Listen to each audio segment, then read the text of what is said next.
Hello साथियों, नमस्कार। आपका स्वागत है हमारी कोचिंग प्रारब्ध क्लासेस में। और जैसा कि आप सभी लोग जानते हैं कि उत्तर प्रदेश और अन्य प्रदेशों में भी बहुत से एग्ज़ाम्स आने वाले हैं। खंड शिक्षा अधिकारी है और समीक्षा अधिकारी की अभी अभी वैकेंसीज का अनाउंसमेंट लगभग होने ही वाला है। और इन सब में अनेकों अनेक टॉपिक आते हैं और अगर आप लेंथ ही में पढ़ने चले जाएंगे तो बहुत ही ज़्यादा लंबा होता चला जाता है। कोई ये नहीं समझ पाता है कि हमें किस टॉपिक से क्वेश्चन वहां एग्जाम में आता है और किस टॉपिक से हमें पढ़ना है, कहां नहीं पढ़ना है। पढ़ने को तो बहुत कुछ है, अथाह सागर है। आप पढ़ते चले जाएंगे, डूब जाएंगे। बहुत से लोग डूब जाते हैं, पता भी नहीं चलता है कहां चले गए।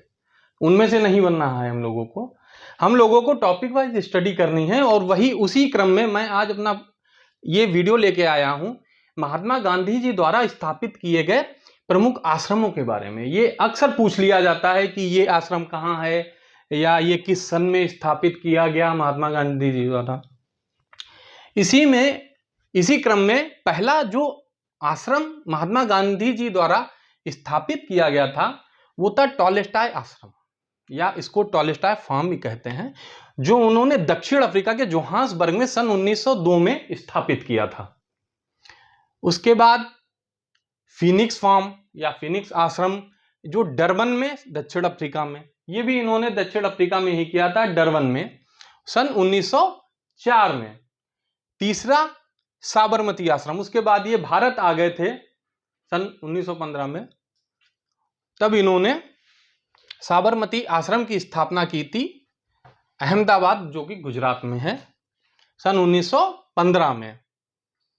तत्पश्चात सत्याग्रह आश्रम, ये कोचरब एक जगह है अहमदाबाद गुजरात में ही, इन्होंने सन 1915 में ही इसकी भी स्थापना की थी। स्थापना करने का जो प्रमुख उद्देश्य था वो ये था कि देश के या विदेश में भी रहे तो देश के अनेक जगहों पे संपर्क स्थापित करना। अलग अलग जगह ऐसे हम कोई चीज स्थापित करते हैं तो उसका मुख्य उद्देश्य होता है कि जन संपर्क बढ़ाना। उस समय ये फोन और मोबाइल ये सब तो चला नहीं करते थे, उस समय फोन मोबाइल तो चला नहीं करते थे, तो और ना ही कोई सोशल मीडिया हुआ करता था जो हमने ग्रुप पे लिखा और शेयर कर दिया, हजारों हजार की संख्या में चला गया। तो इस तरीके से ये आश्रम स्थापित करने पड़ते थे या अपनी जगह कोई स्थापित करनी पड़ती थी जहां पे रह के जनसंपर्क को बढ़ाया जा सके।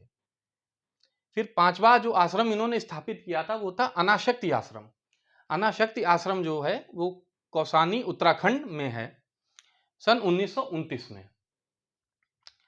उसके बाद सेवाग्राम आश्रम, ये वर्गा महाराष्ट्र में है, 1936 में इसकी स्थापना हुई थी।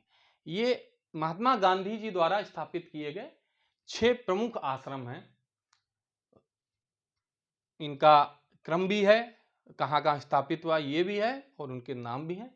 ये कभी कभी तो सीधे पूछ लिया जाता है कि बताइए फिनिक्स आश्रम कहाँ पे है या किस सन में स्थापित किया। कभी कभी इसका सुमेलन करने को भी आ जाता है, मैच करिए, सुमेलित करिए, उस तरीके से भी इसको पूछ लिया जाता है। तो इसको आप लोग देख लें और जो लिखना चाहें इसको लिख भी लें, अपने एक नोट्स की कॉपी बना लें, उसमें इसको नोट करते चलें। मैं एक के बाद एक टॉपिक ऐसे ही डालता रहूँगा। और तब तक के लिए धन्यवाद, नमस्कार।